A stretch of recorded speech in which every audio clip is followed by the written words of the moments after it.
C'est une chose horrible à dire, mais vous avez été dans l'erreur toute votre vie. Le mot légume n'a aucun sens, la plupart des fruits que vous connaissez n'en sont pas vraiment, et le monde végétal est à l'inverse de l'image riante et bonne ambiance que vous avez probablement en tête.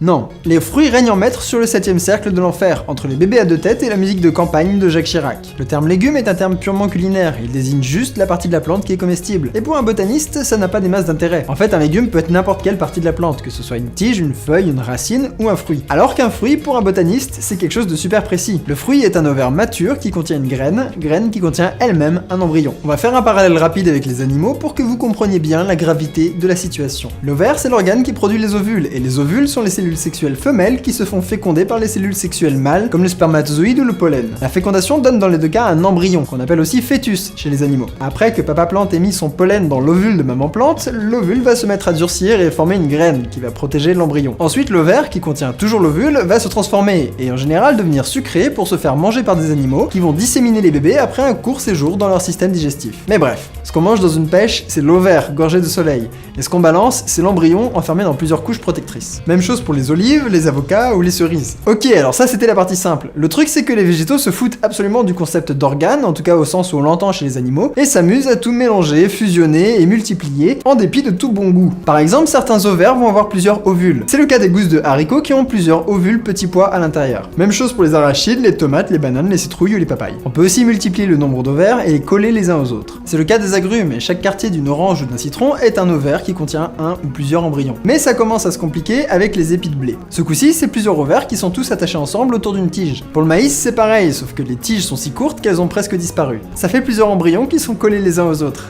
Si c'est pas mignon tout ça. Et c'est pas fini. Parfois, l'ovaire lui-même n'est pas comestible et c'est une autre partie de la plante qui va s'occuper de cette fonction-là. La fraise, par exemple, n'est pas un fruit. Non.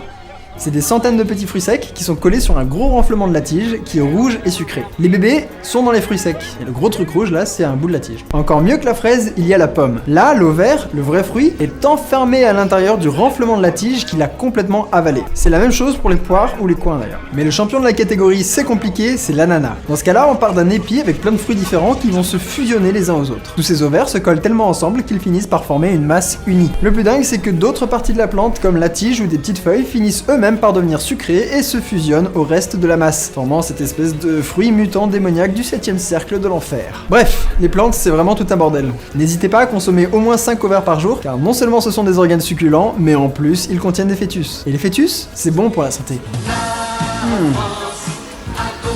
C'est bon les fœtus.